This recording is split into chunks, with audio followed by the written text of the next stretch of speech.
Hey, Corkies! We are back with the third agreement. So, this is our third installment in the Four Agreements series. And today we will be talking about not making assumptions. So, the third agreement is do not make assumptions. Mm-hmm.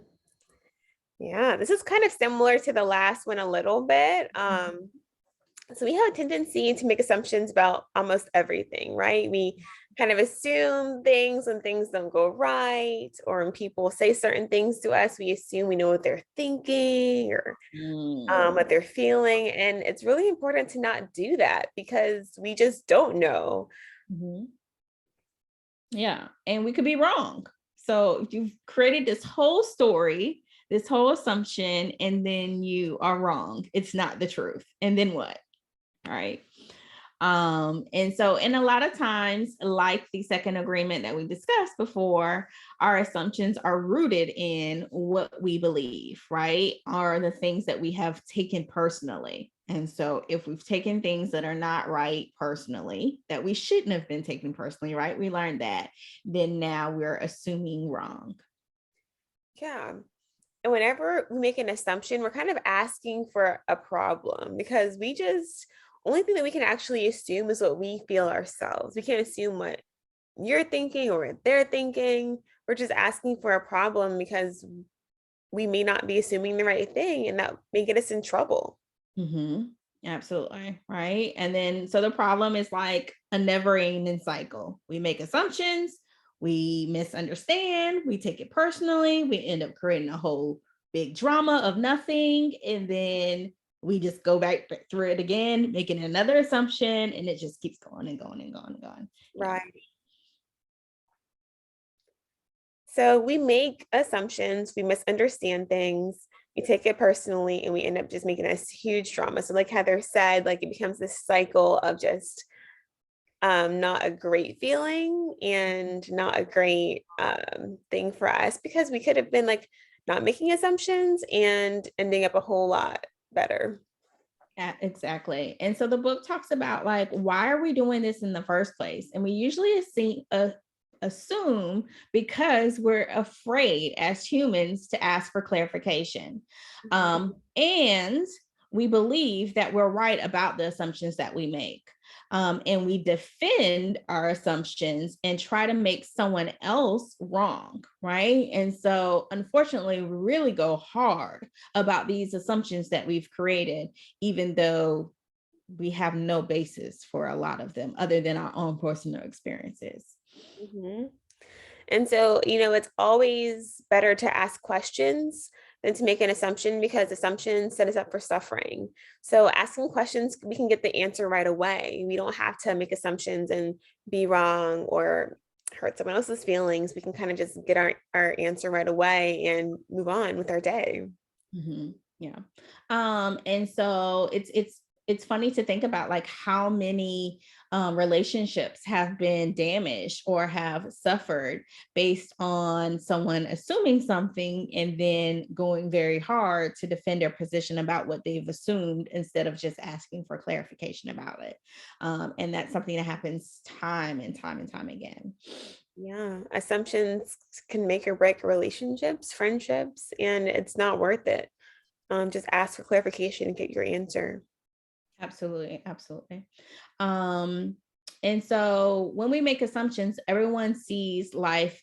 We think everyone sees life the way that we do, right? And so that's kind of been like a common theme, I feel like, of the book of just making sure that you realize that you see things a certain way and everyone does not see it the same, right? They might see it similar, but it is not going to be the exact same, right? And if you ever like read the like research on even twin studies, like even identical twins experience life differently, like just through a different set of lens, because there is no 100% that every single encounter, every single experience that they have in their life is going to be the same. So they still end up being very different, even though they're so similar.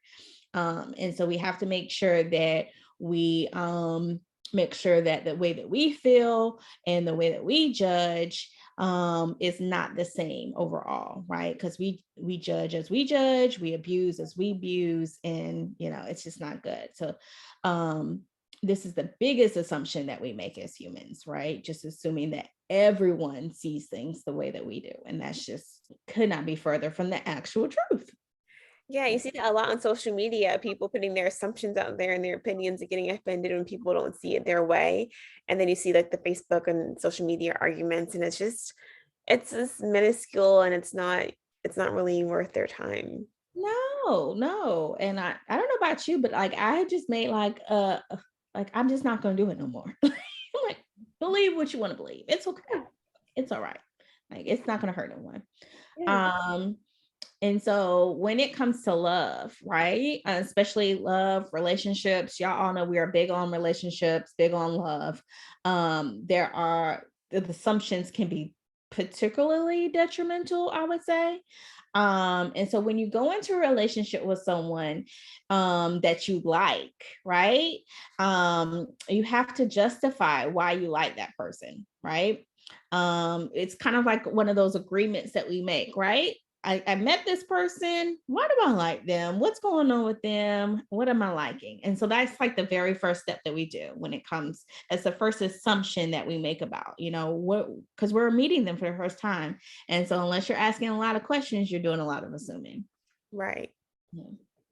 And sometimes you only see what you want to see, and you deny that there are things that you may not like about that person. So everyone, I think, goes through this in their life and with relationships. Like you have like this glass, like this rose colored glass kind of situation going on at first when you meet someone and they're like perfect in your eyes and like there's nothing wrong with them.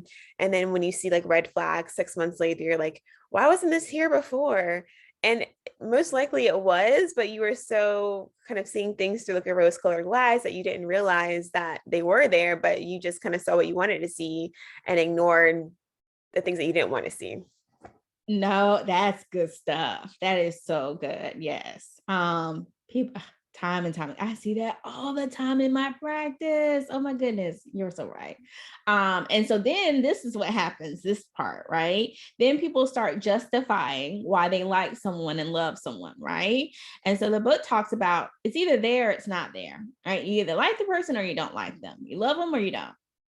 And you shouldn't have to go through, now that you've seen the red flags, of justifying, right, in your head, of why you now should continue liking or loving this person. Mm-hmm.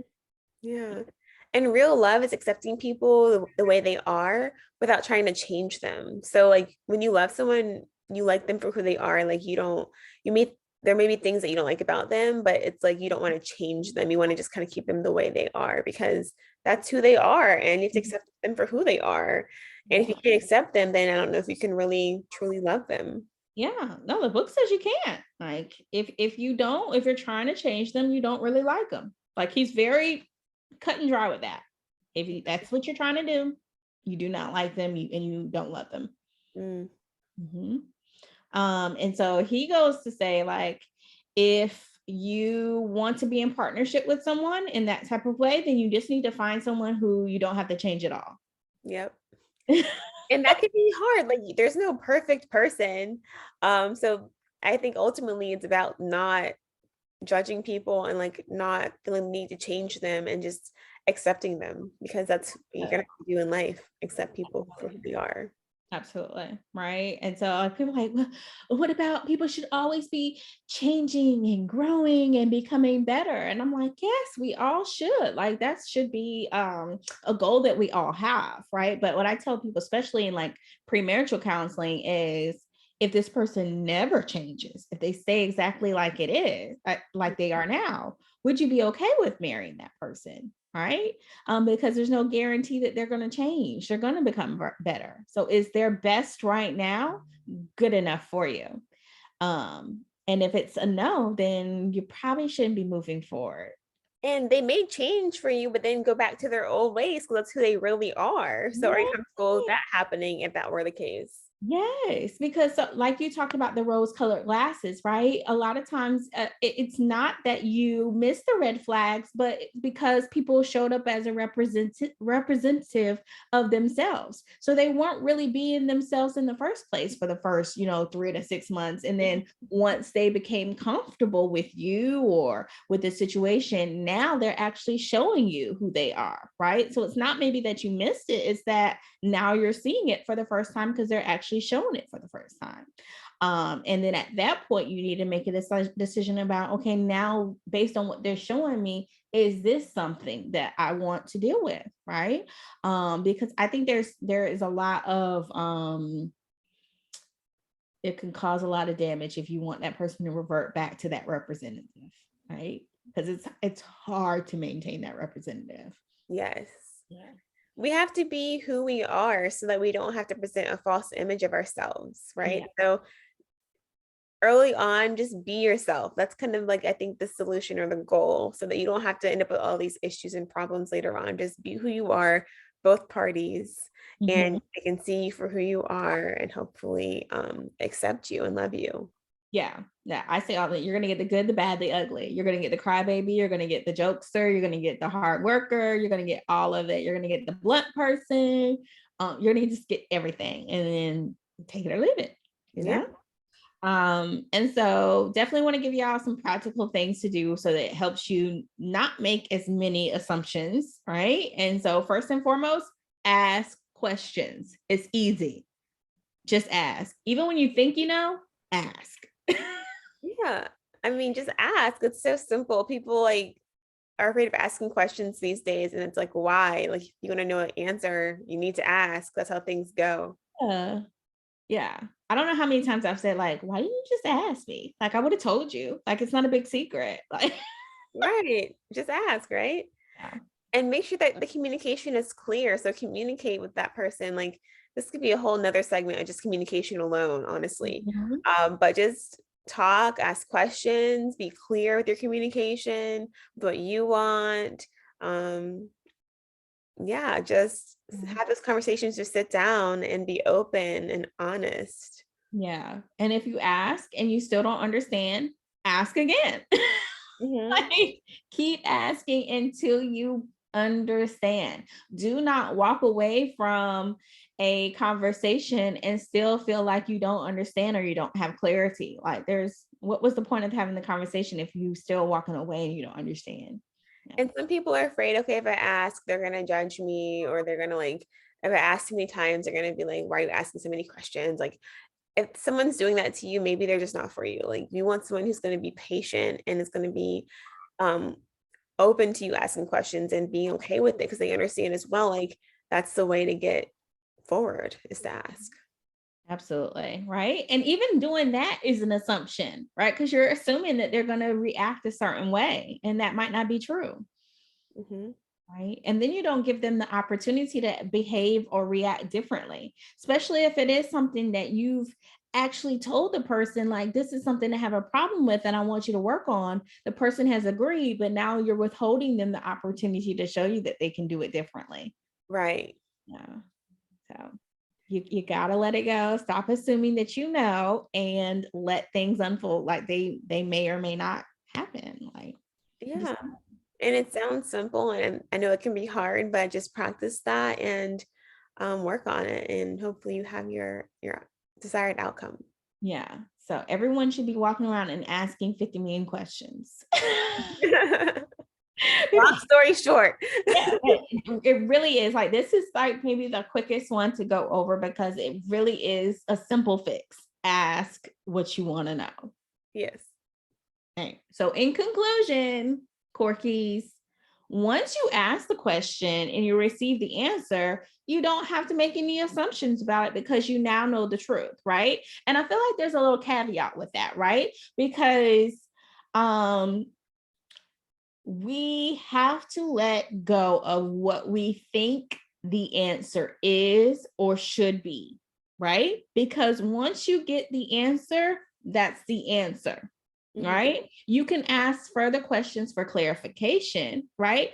But if it isn't the answer, I know someone who is notorious in my life for this, and it drives me baddie, because they know the answer.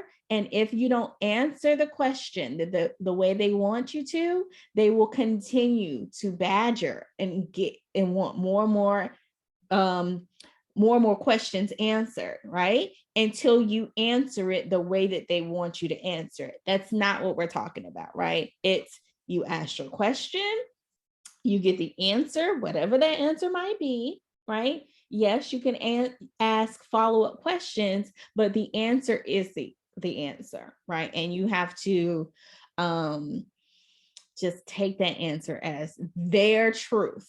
It doesn't have to be the truth, but it is their truth. Yes. Yeah. Exactly. So Yeah. thank you for joining us today. And that was part 3 of the 4 agreements. And we have one more coming on a special day. So stay tuned. Bye.